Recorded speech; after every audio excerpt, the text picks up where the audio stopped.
कितने दिन पहले से इस पूजा की तैयारी की जाती है? देखिए, ये प्रिपरेशन तो हमारा दिवाली के पहले से होता है। व्रत की शुरुआत कैसे होती है? कितने दिन पहले ये व्रत किया जाता है? छठ को महापर्व इसलिए कहा जाता है क्योंकि ये 4 दिनों का व्रत होता है। पहले नहाए खाए से इसकी शुरुआत होती है, फिर खरना होता है, फिर आज हमारा शाम का जो अर्घ का है, आज व्रत पूरा दिन है और कल सुबह व्रत का पारण होगा। इस पूजा में बहुत शक्ति है और इसे सबको मनाना चाहिए।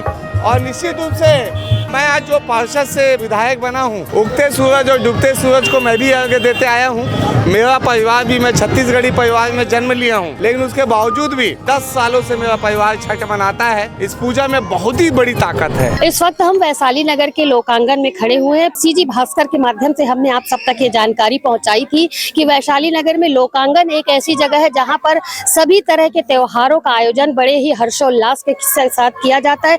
तमाम महिलाएं यहाँ पर उपस्थित होती है और एक साथ सारे व्रतों की विधि को पूरा करती है। इस बार भी हम लोकांगन में पहुंचे हुए हैं। आयोजन है छठ पर्व का। जी हाँ, 36 घंटे के उपवास के बाद आज ढलते सूरज को यहाँ पर अर्घ दे करके महिलाएं जो है अपने पूजन की तैयारी करेंगी, व्रत की तैयारी करेंगी। कल सुबह भी उगते हुए सूरज को अर्घ देकर छठ पूजन की समाप्ति होगी। किस तरीके का आयोजन है, कितनी महिलाएं किस तरीके से यहाँ पर जुटी हुई है, कितने दिन उन्होंने व्रत विधि विधान से किया, आइए यहाँ पर कुछ महिलाएं मौजूद हैं, उनसे जानते हैं। जी, सबसे पहले आपको छठ पर्व की बहुत बहुत बधाई सीजी भास्कर की तरफ से। सीजी भास्कर के भी सभी दर्शकों को छठ पूजा की बहुत बहुत ढेर सारी शुभकामनाएं और छठी मैया सबकी मनोकामना पूरी करें। जी मैडम, सबसे पहले हम यहाँ पर जानना चाहेंगे व्रत की शुरुआत कैसे होती है, कितने दिन पहले ये व्रत किया जाता है, कैसे शुरुआत होती है? छठ को महापर्व इसलिए कहा जाता है क्योंकि ये 4 दिनों का व्रत होता है। पहले नहाए खाए से इसकी शुरुआत होती है, फिर खरना होता है, फिर आज हमारा शाम का जो अर्घ का है, आज व्रत पूरा दिन है और कल सुबह व्रत का पारण होगा। सुबह जब उगते हुए सूर्य को हम अर्घ देंगे तब। आज आपने ढलते हुए सूर्य को अर्घ दिया। यहाँ पर काफी सारी महिलाएं, जैसे क्या क्या चढ़ता है छठी मैया के व्रत में?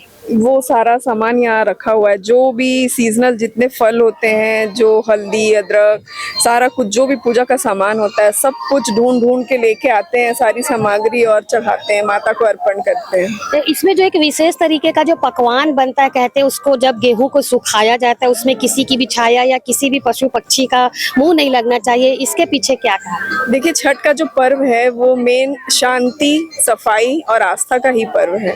तो मेन जो ठेकुआ का जो प्रसाद होता है, जो गेहूं से बनाया जाता है, तो उसको धोने का भी एक नियम होता है कि जिस दिन नहाए खाए का हम करते हैं शुरुआत, उसी दिन गेहूं को धो के सुखा के उसकी रक्षा करने के लिए भी हमको बैठना पड़ता है, ताकि कोई पक्षी या बंदर या कोई और उसको जूठा ना कर दे, मुंह ना लगा दे, उसे खराब ना कर दे। इसलिए आपने भी काफी सारी मनोकामना को लेकर के ये व्रत को रखा होगा। क्या विशेष एक कोई मनोकामना आपकी है? मनोकामना तो है और बहुत विश्वास भी है, आस्था भी है कि छठी मैया मेरी वो मनोकामना बहुत जल्द पूरी भी करेंगी, क्योंकि सब कुछ उन्हीं का ही दिया हुआ है अभी तक जो कुछ भी मिला है। और यहाँ तो हम पिछले 5-6 सालों से ये आयोजन कर रहे हैं और बहुत अच्छा लगता है। घाट पे भीड़ इतनी हो जाती है, यहाँ हम बहुत अच्छे से, बहुत सुविधा के साथ, इतना सारा व्यवस्था होता है यहाँ पे, हम सारी व्यवस्था के साथ बहुत अच्छे से पूजा कर पाते हैं। ऋचा सेन जी ने यहाँ पर हमें बताया कि काफी सारी महिलाएं यहाँ पर पूरे विधि विधान के साथ काल्पनिक जो घाट बनाया गया है लोकांगन में, उस पर पूजा कर रही हैं, अपनी मनोकामना को लेकर के यहाँ पर पहुंची हुई हैं।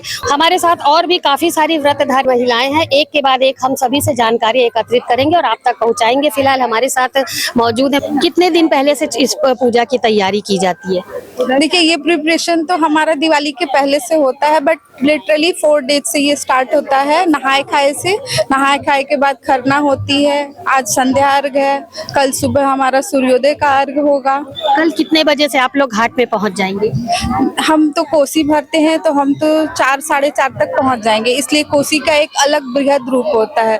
उसको मतलब अंधेरे में उसको पूरा उज्जवल करना, दीप जलाना, नदी का पूजन करना, फिर विसर्जन करना, उसके करने के बाद ही हम अर्घ का प्रोसेस करते हैं। नहाए खाए की क्या विधि है? जैसे नहाए खाए बोलते हैं, नहाए खाए करने के बाद व्रत शुरुआत होती है व्रत की, किस तरीके की कहानी, कैसे यानी शुरुआत होती है? नहाए खाए यानी कि हम जो छठ माता को, अपने सूर्य भगवान को जो याद करते हैं, तो मन को अपने शुद्ध करते, अपने वातावरण को शुद्ध करते, अपने शरीर को शुद्ध करते हैं, उसी का एक प्रोसेस है नहाए खाए, जिसमें हम बिना कोई लहसुन प्याज की, लौकी और चने दाल की सब दाल और चावल, अरवा चावल खा के अपना मन तन शुद्ध करके, वातावरण शुद्ध करके इस व्रत का शुरुआत करते हैं। आज कितने बजे से पूजा शुरू हुई?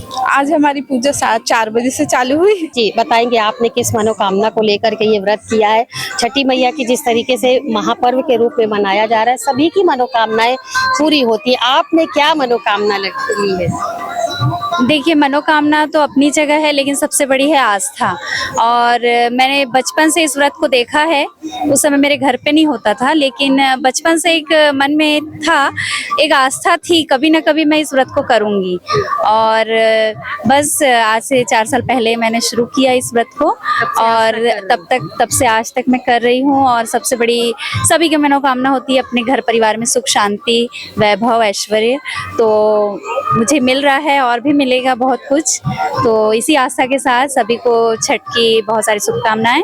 और मैं कहती हूँ कि जितने भी सनातन धर्म के लोग हैं वो बिल्कुल इस पर्व में शामिल हों और अपनी मनोकामना जरूर पूरी करें। छठ महापर्व को लेकर के जिस तरीके की तैयारियां लोकांगन में की गई, आपने देखा कि काफी सारी महिलाएं यहाँ पर एकत्रित होकर के छठी मैया की पूजा कर रही हैं। किस तरीके से इस 3 दिन के उपास की उन्होंने तैयारी की और आज डूबते हुए सूरज को अर्घ दिया है। इसी क्रम में कल सवेरे उगते हुए सूर्य को अर्घ दे करके सभी व्रतधारियों का व्रत पूरा होगा और सभी ने कुछ ना कुछ मनोकामना छठी मैया के सामने रखी है और उनका विश्वास है कि छठी मैया उनकी मनोकामना को अवश्य पूरा करेंगी। सीजी भास्कर के माध्यम से हम भी सभी महिलाओं को छठी पर्व की बधाई देते हैं।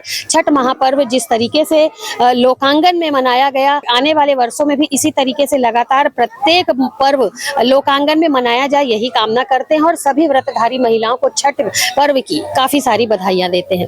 कैमरा पर्सन लक्ष्मीकांत देवांगन के साथ भिलाई से मैं वीना दुबे। इस पूजा में बहुत शक्ति है और इसे सबको मनाना चाहिए। और निश्चित रूप से मैं आज जो पार्षद से विधायक बना हूँ, उगते सूरज और डूबते सूरज को मैं भी अर्घ्य देते आया हूँ। मेरा परिवार भी, मैं छत्तीसगढ़ी परिवार में जन्म लिया हूँ, लेकिन उसके बावजूद भी 10 सालों से मेरा परिवार छठ मनाता है। इस पूजा में बहुत ही बड़ी ताकत है। जी, छठ पर्व को लेकर क्या कहना चाहेंगे? निश्चित रूप से महापर्व है ये, और उगते सूर्य को और डूबते सूर्य को अर्घ्य देने का ये जो प्रथा है, जो यूपी बिहार के लोग जो है इसे बहुत धूमधाम से मनाते हैं। और अब तो सभी जाति और धर्म के लोग भी उगते सूरज को और डूबते सूरज को जो अर्घ्य देते हैं। बड़ी शक्ति है इस पूजा में, इस पूजा में बहुत शक्ति है और इसे सबको मनाना चाहिए। और निश्चित रूप से मैं आज जो पार्षद से आज विधायक बना हूँ, उगते सूरज और डूबते सूरज को मैं भी अर्घ्य देते आया हूँ। मेरा परिवार भी, मैं छत्तीसगढ़ी परिवार में जन्म लिया हूँ, लेकिन उसके बावजूद भी 10 सालों से मेरा परिवार छठ मनाता है। इस पूजा में बहुत ही बड़ी ताकत है। व्यवस्था को देखा ठीक है? व्यवस्था ठीक है। अभी 6 महीने हुए मुझे पार्षद विधायक बने। अब अगले साल तक सभी तालाबों को और व्यवस्थित किया जाएगा। जिस तालाब में मैं भी हूँ, इसमें अभी तक 70 लाख रुपए का काम कंप्लीट हो चुका है। 1 करोड़ का काम अभी होना और बाकी है, और भी इसको व्यवस्थित करने का काम करेंगे ताकि हमारी माता बहनें पानी में जाए तो उनको कोई तकलीफ ना हो। लाइट की व्यवस्था और अच्छी की जाएगी।